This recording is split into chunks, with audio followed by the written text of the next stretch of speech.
Bonjour à tous. Je reçois le député PDCI, Kramo Kwasi, chef de cabinet et porte-parole du candidat Essi Amara, candidat à la prochaine présidentielle. Monsieur Kramo Kwasi, bonjour. Bonjour, monsieur.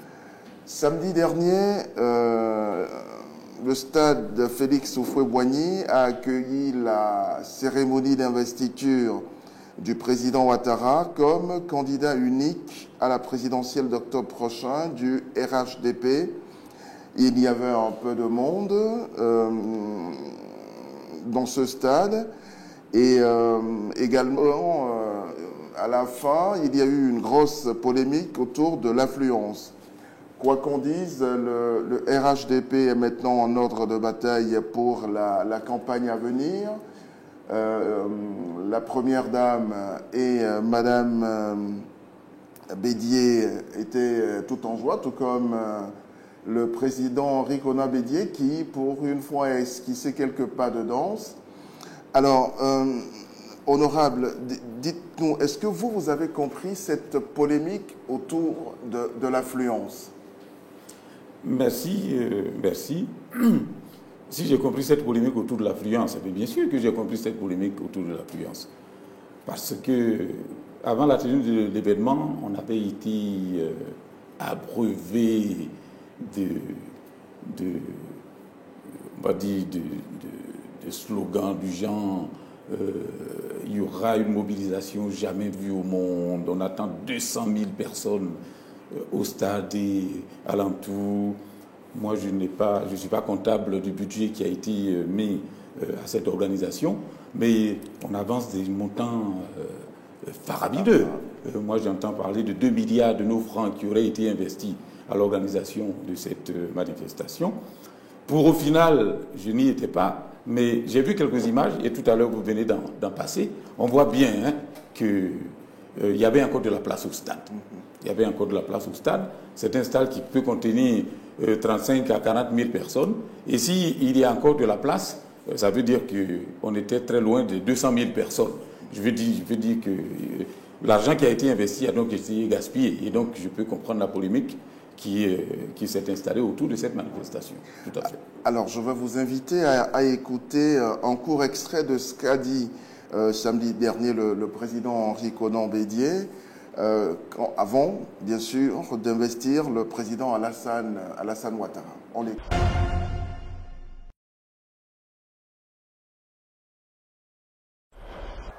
À compter de ce jour, le docteur Alassane Ouattara ne sera plus le candidat d'un seul parti, en l'occurrence le RDR, mais celui du Rassemblement des Oufouettistes pour la démocratie et la paix. Vous assistez à un tournant important de la vie politique de notre pays. En effet, 5 formations politiques ont décidé d'unir leur destin et d'aller en renserrer à la conquête du pouvoir d'État. Elles le font parce qu'elles sont conscientes qu'il est désormais impossible de gérer individuellement ce pays devenu de plus en plus complexe. Nous sommes certains qu'en lui confiant ce deuxième mandat, il ne pourra que combler nos espérances. Mesdames et messieurs, chers militants du RHDP, c'est avec un immense plaisir que solennellement je vous présente l'homme multidimensionnel, le bâtisseur infatigable,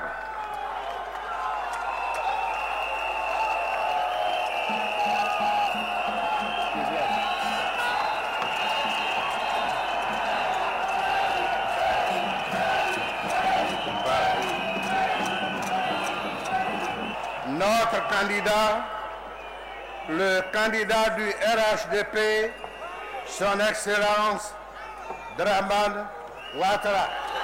Le voici.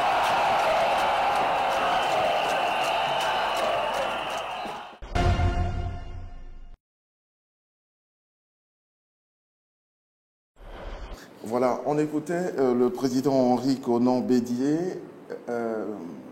au cours de l'investiture d'Alassane Ouattara comme candidat unique du RHDP à la prochaine présidentielle. On peut dire que la machine RHDP est lancée. Mais oui, enfin, si machine il y a. Le président Bédié, depuis l'appel de Daoukro, s'est installé dans une posture qu'il a conduite jusqu'à son terme. Mais j'observe que je me demande bien si les acteurs de cette tragicomédie croient en ce qu'ils... Vous pensez que c'est une tragicomédie? Ben oui, pour le pays, oui. En quoi cela est une tragicomédie? Écoutez, que la Côte d'Ivoire, qui, depuis l'élection de 2010, se retrouve dans cette situation dans laquelle nous sommes, et que on soit dans de l'autosatisfaction, comme il nous est donné de voir là, et de choisir. Mais qui ferait le contraire? Qui fera le contraire? Qui ferait le contraire? Qui ferait le contraire de ce que nous voyons là? Eh bien, écoutez, le PDCI-RDA avait un rôle à jouer. Le PDCI-RDA avait du travail à faire dans cette élection de 2015. Et c'est ça, et je reviens là-dessus. Les militants du PDCI-RDA qui ne croient pas un traître mot de ce qui vient d'être dit là. Et je me demande bien si le président lui-même y croit. L'ont dit au 12e congrès. Il faut que le PDCI-RDA prenne ses responsabilités aux élections présidentielles d'octobre. Personne ne leur a forcé la main. Et ils ont décidé d'inscrire cela dans une résolution. C'est pas banal.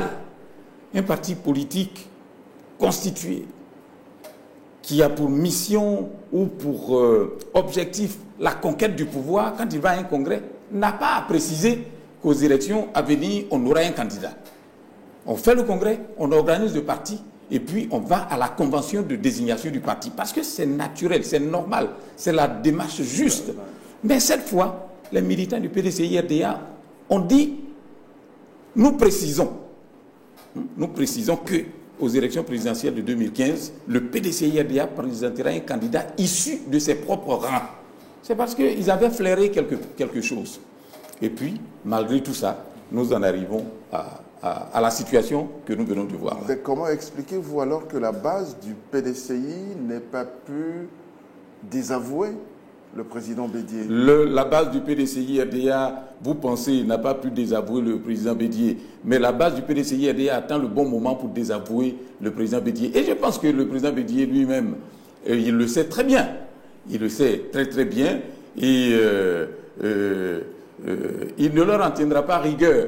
Parce que je suis persuadé que ça ne lui déplaira pas.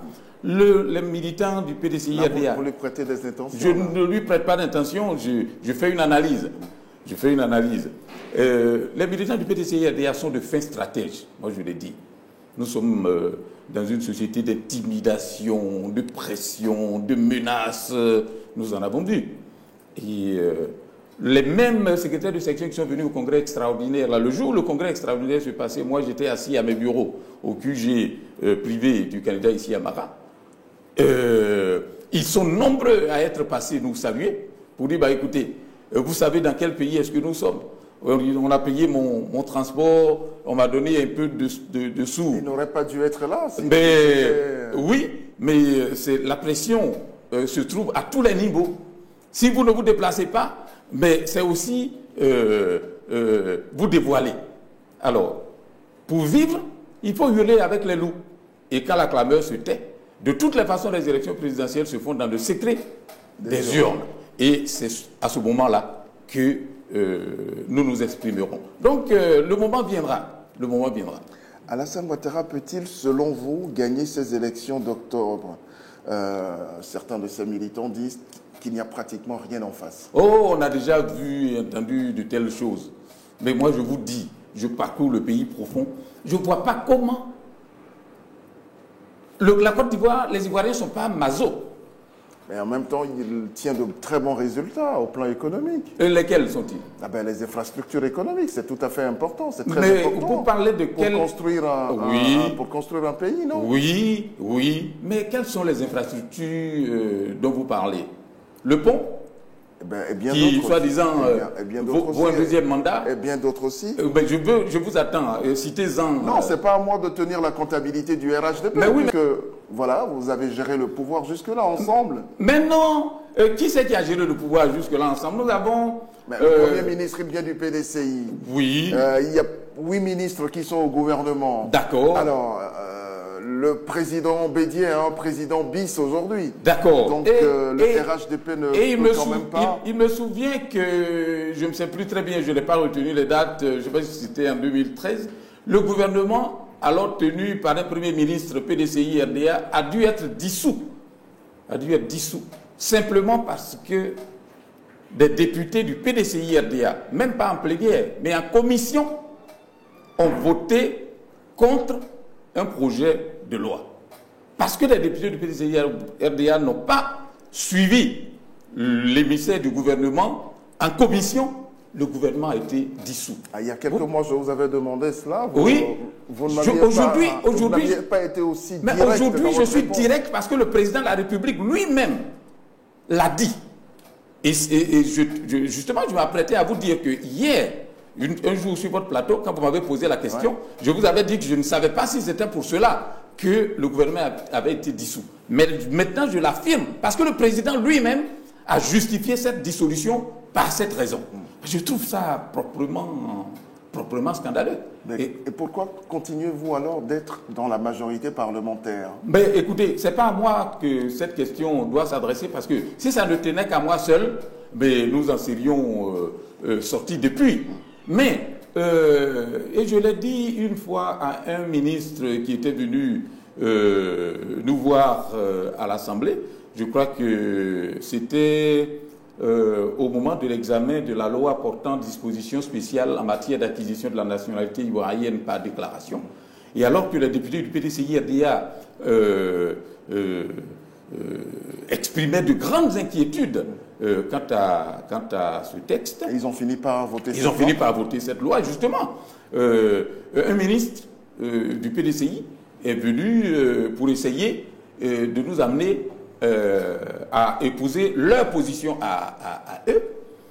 Et je n'ai pas manqué d'interpeller ce ministre et de lui demander au nom de quoi les députés du PDCI RDA devaient toujours boire leurs raisons pour juste servir les strapontins qu'ils occupent au gouvernement.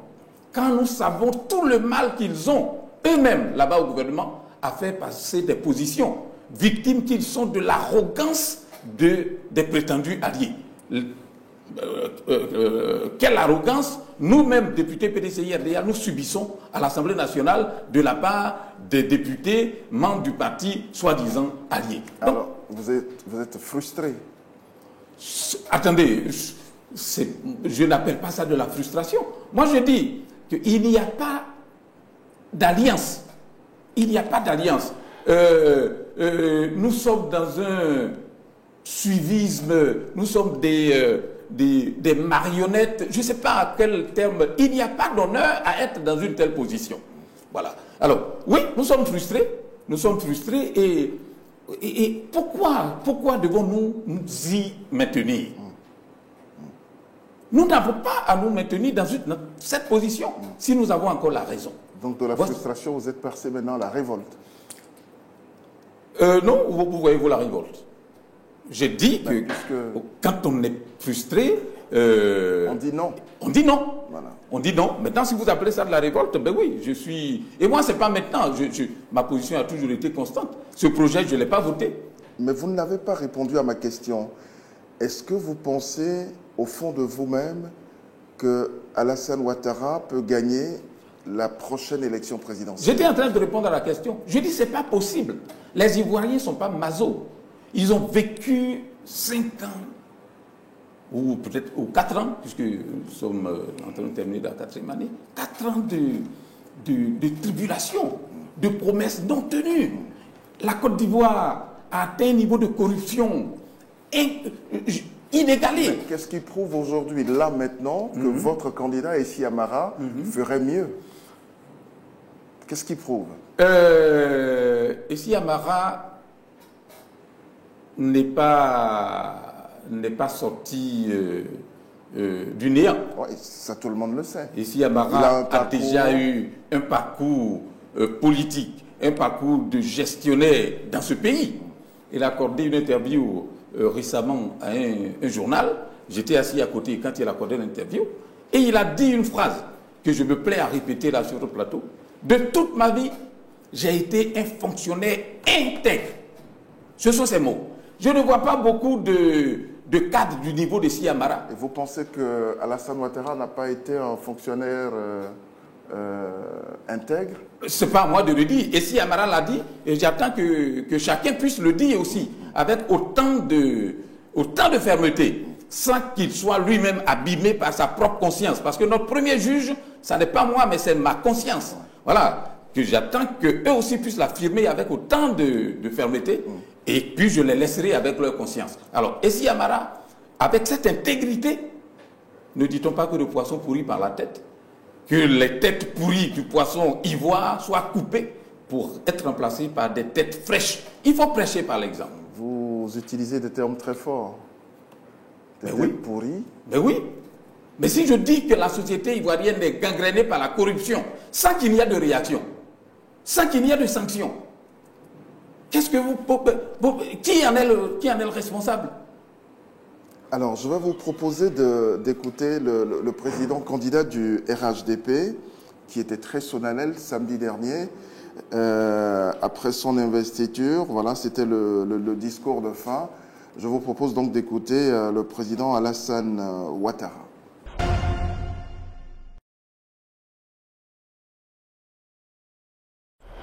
La tenue de cette convention aujourd'hui est un signe supplémentaire que les véritables filles et fils du président Houphouët-Boigny savent, quand il le faut, s'unir autour d'une cause commune et conserver ainsi l'unité de la grande famille que nous représentons.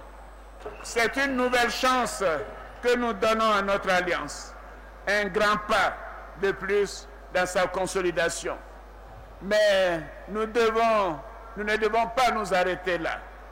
Nous devons parachever l'œuvre des héritiers d'Houphouët-Boigny en parvenant à l'unification effective et définitive des partis membres du RHDP. Les résultats sont là. En 4 ans, nous avons remis la Côte d'Ivoire au travail. Depuis 4 ans, la Côte d'Ivoire avance. La Côte d'Ivoire gagne. Oui, la Côte d'Ivoire gagne. Merci, militants du RHDP. Ce bilan atteste que le RHDP est la solution pour une Côte d'Ivoire émergente. Chers frères, chères sœurs, chers compatriotes, nous avons beaucoup fait. Nous avons beaucoup fait. Comme j'ai dit, le bilan est là. Mais nous sommes encore conscients que les attentes restent nombreuses. De grands défis restent à relever, notamment au niveau social, vrai garant d'une paix durable et de notre cohésion nationale. Il s'agira pour nous de renforcer ce que nous avons entamé ensemble pour améliorer le quotidien et le pouvoir d'achat de nos concitoyens et faire baisser le chômage.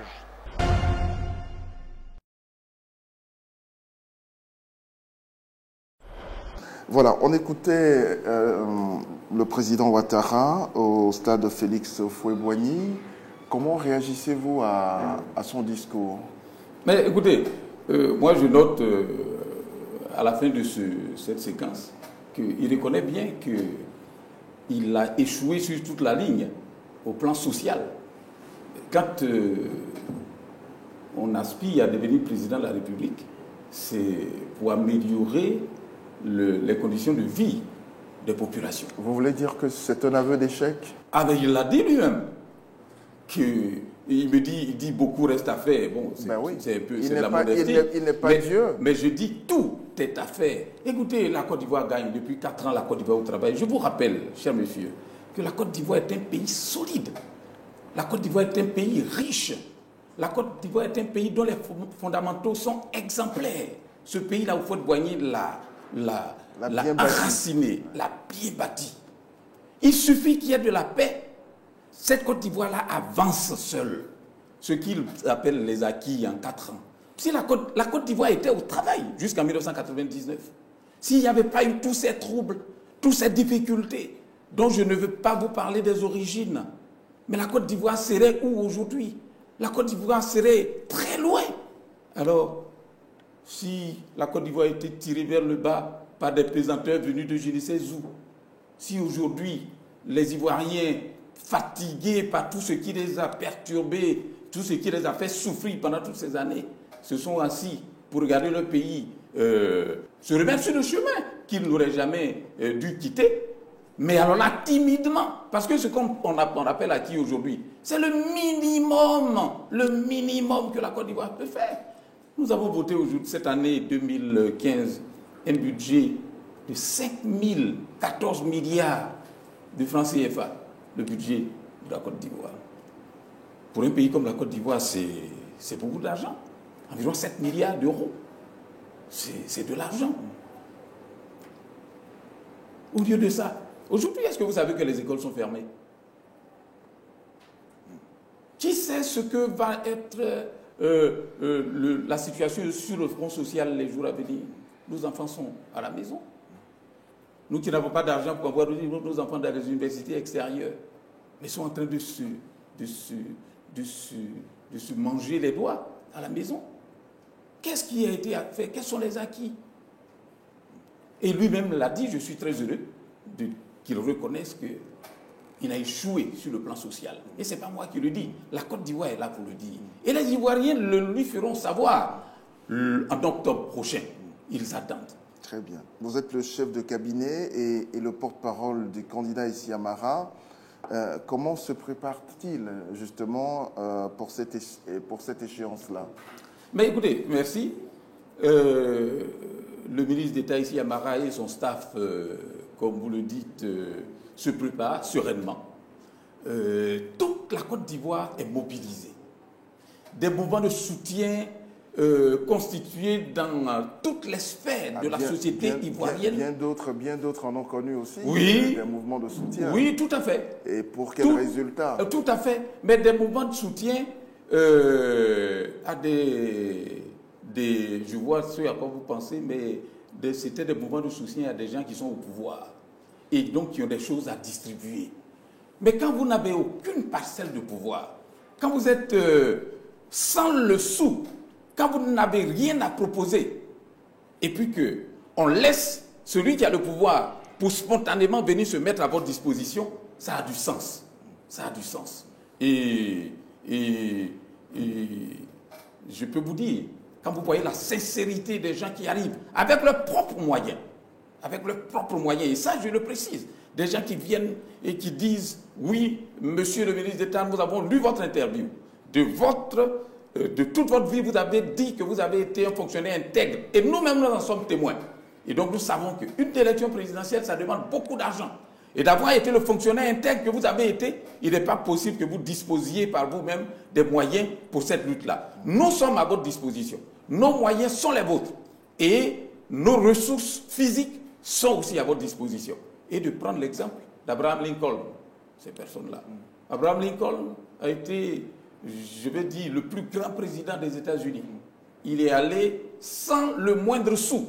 Allez lire les mémoires d'Abraham Lincoln. Il vous expliquera dans quelles conditions il en est venu à être président des États-Unis. Donc ici, Amara, des mouvements de soutien et qui se mettent au travail. Aujourd'hui, au moment où je vous parle, ils sont constitués, organisés et sillonnent le pays tout entier. Nous allons organiser notre investiture bientôt. Vous verrez. Le 9 mai.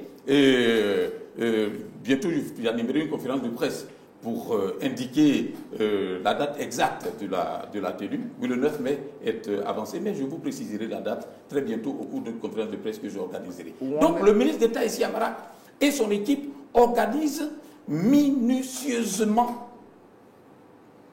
sa participation à cette élection présidentielle, qui va être tenue par les Ivoiriens eux-mêmes.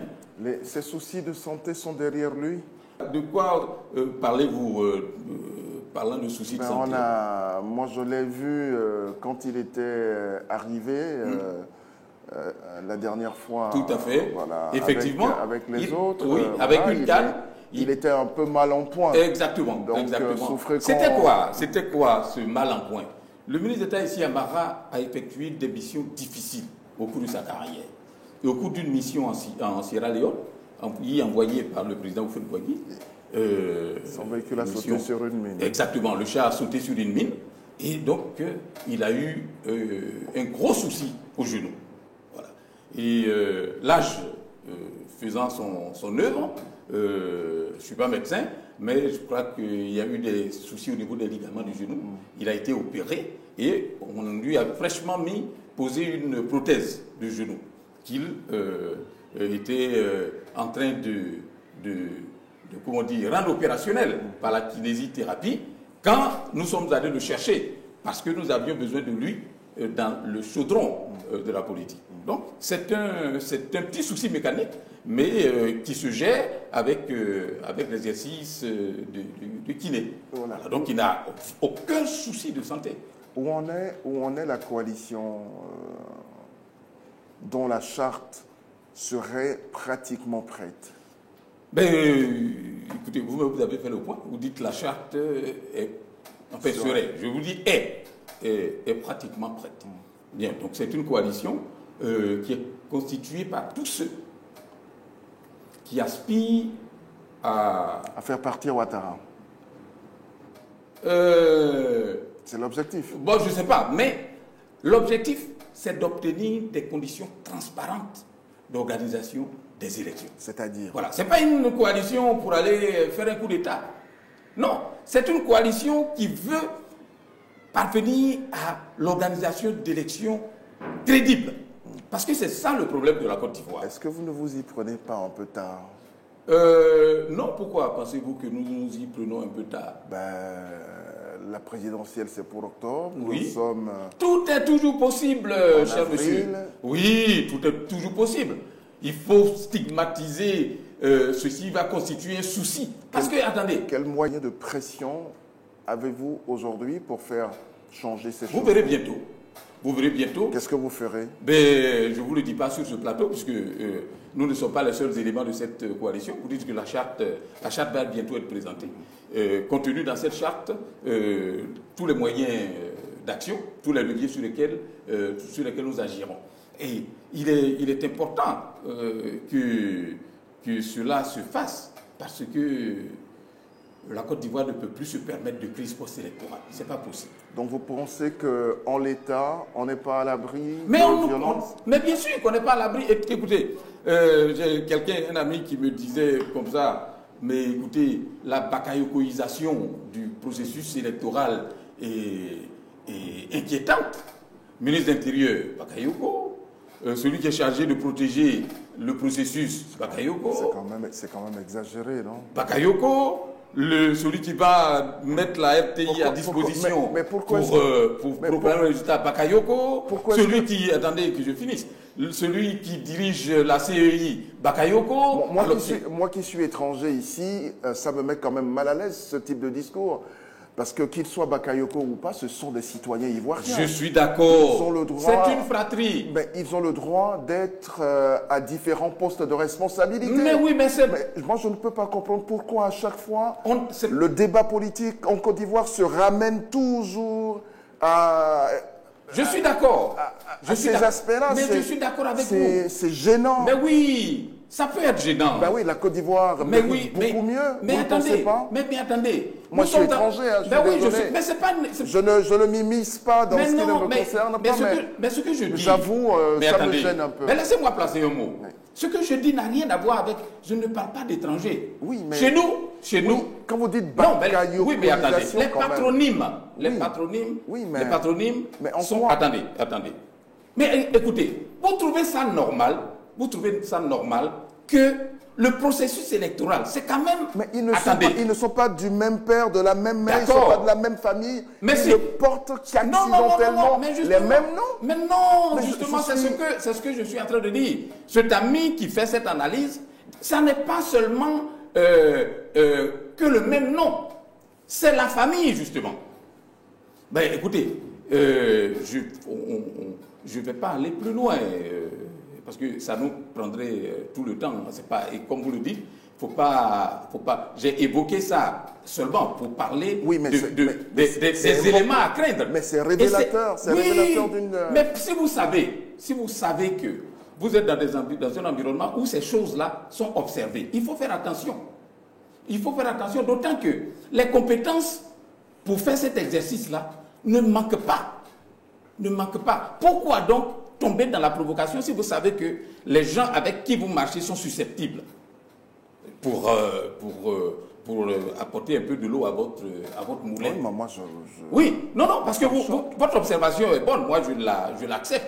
Mais je dis, pourquoi tenter le diable quand vous savez très bien que cela pourrait être analysé ainsi? Est-ce que c'est parce que les gens portent les mêmes noms? C'est pas que le même nom. C'est pas que le même nom. Celui qui dit ça, sait de quoi il parle. Mais ça c'est un élément. Mais la CEI elle-même, telle que composée. Voilà, je préfère qu'on parle de la CEI. Mais oui, mais telle que composée, plutôt que de me parler de M. Bakayoko, qui serait le cousin, le parent de... Écoutez. C'est gênant. Mais oui, mais c'est un processus. Écoute, comment vous pensez? C'est quand même des éléments importants du processus électoral, ça, non? Hein? Oui, la CEI. Mais oui, non, pas la CEI seulement. Quand je parle de les éléments que je viens d'indiquer tout à l'heure. Oui. Donc, on peut faire attention quand même pour que ça n'échaille pas. Alors, qu'est-ce que vous pouvez obtenir aujourd'hui en tant que comme changement à la commission électorale indépendante? Obtenir que la commission électorale indépendante soit recomposée. Purement et simplement. Écoutez, je suis constant. Soyons très concrets. Moi, je suis constant. En faisant quoi concrètement? J'arrive. Moi, je suis constant dans cette position. Si vous vous souvenez, j'ai été le porte-parole d'une coalition qui, en son temps, avait saisi le Conseil constitutionnel. Et vous avez été débouté. Nous n'avons pas été déboutés. Si vous lisez, et ça, je suis vraiment le Conseil constitutionnel ne vous avait pas donné raison. Oui, je suis déçu par le départ du professeur Francis Boudier du Conseil constitutionnel. Parce que la décision du Conseil constitutionnel, en substance, disait quoi? Que le président Alassane Ouattara a fait des déclarations politiques qui ne valent pas candidature. Et que, dès lors, on ne peut pas... lui prêter des attentions. Exactement. On ne peut pas dire qu'il est candidat et rester en justice par rapport à cette position. Eh bien, donc j'attendais le jour où le président Ouattara sera candidat. Ben, je sortirai la décision du professeur Francis Boudier et j'ai dit, bon, puisque vous m'avez dit que j'étais allé trop vite en besogne, maintenant la situation est, que dites-vous? Bon, le professeur Francis Boudier n'est plus président du Conseil constitutionnel, mais la continuité de l'action administrative étant, on verra ce que nous ferons. Donc je veux dire que la CEI telle que composée ne peut qu'inquiéter. Et c'est ce que nous avions dit à cette époque-là. Oui. Le président de la République y est représenté de façon intuitive, personnelle. Mais qu'il me souvienne qu'à l'Assemblée nationale, vous n'avez pas voté contre la loi, la nouvelle loi électorale. Le code électoral? Le code électoral. Mais oui, mais parce que je n'ai rien contre le code électoral. Est-ce que vous ne m'avez pas interrogé là-dessus? Je n'ai pas de récrimination contre le code électoral. Je ne vote pas contre les lois comme ça pour voter contre. Mais vous n'êtes pas pour cette CEI-là. Mais la création de cette composition, elle est portée par ce code-là, non? Mais non, pas du tout. C'est deux choses différentes. Le code électoral, c'est le code électoral. C'est comme son nom le dit, c'est le code. La CEI est chargée de mettre en œuvre le code électoral. Voilà, donc ce n'est pas le code électoral qui crée la CEI. Il y a une loi qui crée et qui organise la CEI, qui est une institution. Voilà, et c'est cette institution qui met en œuvre le code électoral. Donc pour que le code électoral soit mis en œuvre de façon objective, transparente et impartiale, il faut que l'institution qui en est chargée soit une institution impartiale. C'est ça qui est, qui est en question. C'est ça votre problème. C'est ça notre problème. Et vous pensez pouvoir changer les choses? Ah ben oui, mais écoutez... À 6 mois de la présidentielle. Mais pourquoi pas? Pourquoi pas? Les enjeux sont importants, sont cruciaux pour la vie de notre nation. Alors, au-delà de cette exigence-là, la coalition qui va naître aura-t-elle finalement un seul candidat sur la distance? Ben écoutez, oui, c'est souhaitable.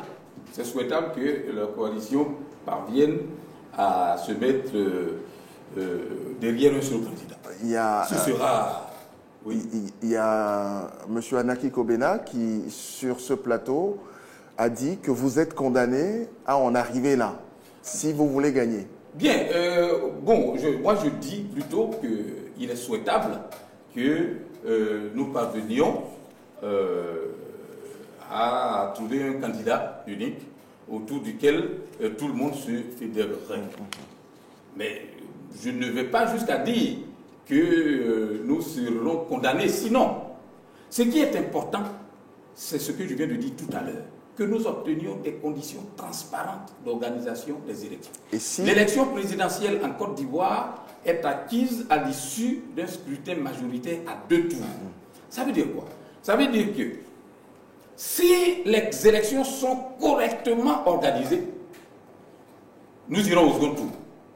Et ce qui n'avait pas pu être fait avant, c'est-à-dire la possibilité pour la coalition de ne présenter qu'un seul candidat, mais nous serons obligés de l'avoir après, puisque le second tour de la présidentielle oppose les 2 meilleurs candidats à l'issue du premier tour. Ah oui, Alassane Ouattara est parti pour gagner dès le premier tour, à en croire le RHDP. C'est leur volonté, c'est leur souhait. Oui, mais... Et ils veulent travailler pour. Oui, mais... Donc, d'accord, oui, mais ils veulent travailler pour. Il y a du boulot. Non, justement, ils veulent travailler pour. C'est le travailler là.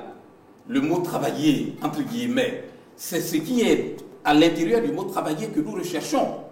C'est ça, c'est là où se trouve le nœud du problème. Est-ce que c'est la CEI qui va travailler pour? Est-ce que c'est le processus électoral qui travaille pour? Sinon, si c'est travailler pour... Moi, je parlais de l'engagement des militants. Mais oui, mais sinon, l'engagement des militants, les Ivoiriens, eux aussi, sont engagés. Les Ivoiriens sont engagés à faire mordre la poussière à ceux qui ont tenu des promesses fallacieuses, à ceux qui ont menti aux Ivoiriens en demandant 5 ans au bout desquels la Côte d'Ivoire deviendrait un Eldorado. On créerait des milliers et des milliers d'emplois. Les départements seraient dotés de centaines de milliards de francs CFA. Je serais venu avec le tableau de promesses d'un candidat en 2010. Que vous aviez soutenu. Oui, que j'ai soutenu et que je ne soutiens plus pour ces raisons. Pour ces raisons, je me souviens, je crois que Bokanda, mon patelin, Bokanda, il était prévu que Bokanda obtienne, je crois, c'est 45 ou 50 milliards de francs CFA. Nous n'avons même pas eu 100 millions. Pourquoi penser, pour quelle raison je devrais soutenir un candidat qui a été trouvé si loin de la vérité? Et ce que je dis là, tous les Ivoiriens le disent aussi. Maintenant, quand je quitte le volet social, le volet économique, je viens sur le volet de la réconciliation nationale. Mon cher ami Angerman, les infrastructures dont vous parlez là, les infrastructures ne valent que si... Ça s'impose à tout le monde, ça se voit. Vous parlez du pont. Oui, ça et vous parlez de quelle infrastructure? Mais c'est très important tout ça. Oui, d'accord. Mais vous parlez parce que je vais vous expliquer aussi le pont tout à l'heure. Mais après, il y a quelle autre infrastructure? Ben, il y en a d'autres. Mais citez-en un autre. Mais il y a des routes qui sont faites. Lesquelles? Je vous redis. L'autoroute. Il ne me revient pas. Non, mais vous habitez la Côte d'Ivoire et vous parlez d'infrastructures. Ben oui. La moindre des choses, c'est que vous ayez quand même quelques infrastructures à présenter. Moi, je vais vous dire les infrastructures. Il y a le pont, le 3e pont, et il y a l'autoroute du Nord. Après ça, il y a quoi? Quelques rues d'Abidjan, Cocody, qui ont été nivelées. Est-ce que vous n'êtes pas de mauvaise foi? Mais je veux que vous me prouviez que je suis de mauvaise foi. Je dis, moi, journaliste, c'est pas à moi de tenir la comptabilité. Mais c'est vous qui me dites que je suis de mauvaise foi. Ben moi, je vous dis, parce que... parlant d'infrastructure, ce que moi je connais, je parle du pont Paris-Konambédié, qui est un pont Donc l'initiative. Vous réduisez 4 ans de pouvoir, 5 années de pouvoir à 2 réalisations. Et je suis gentil si je le réduis à ces 2 réalisations, dont il n'est pas le propriétaire. Le pont Arikona-Bédié avait commencé son exécution en 1998. Mais quelque part, est-ce qu'il n'a pas le mérite de l'avoir fait? Et à qui devons-nous... Comment expliquer que ce pont-là est fait seulement maintenant? Monsieur Cramo, oui. Expliquez-moi. Mais qui devait le faire? Qui est le président de la République? Très bien. Est-ce qu'il n'a pas le mérite de l'avoir fait au moins? Ça n'est pas un mérite, écoutez, monsieur. Il y en a eu d'autres qui sont passés qui ne l'ont pas fait. Mais attends, ils ne l'ont pas fait parce que les pouvoirs qu'ils dirigeaient avaient été jugés moribonds et frappés. Quand le pouvoir est jugé moribond, il est frappé. Quand le pays est rendu ingouvernable, on ne peut rien faire, cher monsieur. Voilà, vous ne pouvez rien faire. Alors, comment expliquez-vous les différentes crises qui agitent aujourd'hui un certain nombre de partis politiques? C'est désolant. Un certain nombre de partis politiques qui ne soutiennent pas l'appel de Daoufran. C'est désolant, monsieur. Le pays, la Côte d'Ivoire ne pourra s'en sortir. La Côte d'Ivoire ne retrouvera la paix que si elle cesse de ruser avec la démocratie qui est la voie qu'elle a choisie. Et la démocratie, c'est la libre expression des pensées. Les partis politiques, dit la constitution ivoirienne, participent à la formation de la volonté des populations. C'est les partis politiques qui expliquent les défis et enjeux et qui permettent aux populations de former leur volonté afin d'exprimer un suffrage bien compris. Qui rendez-vous responsable de cette situation? Qui est-ce que je rends responsable de cette situation? Mais je vous prends quand même au mot. Vous dites que les partis politiques qui ne soutiennent pas l'appel de Daoufran connaissent des difficultés. Le Front populaire ivoirien est disloqué. Le MFA est disloqué. Le PIT est en train d'être disloqué. Et l'élément qui est utilisé pour faire ça, c'est l'argent. Qui c'est qui a de l'argent aujourd'hui? Qui c'est qui est assis sur les trésors de l'État? Et à qui profite le crime? À qui profite le crime? Bonne question. Ben voilà, si vous répondez à cette question, vous saurez qui c'est qui est le responsable de ça. C'est celui à qui profite le crime qui est le responsable, qui est le suspect numéro 1. Voilà. Et c'est désolant, parce que la démocratie ivoirienne est en train d'aller à reculons. Et on ne peut pas s'en sortir. Aucune dictature ne peut plus avoir pignon sur rue aujourd'hui. La Côte d'Ivoire n'est pas un royaume. Vous qui êtes au pouvoir aujourd'hui, vous êtes au pouvoir aujourd'hui par la vertu du fait que la Côte d'Ivoire est une république. C'est ça.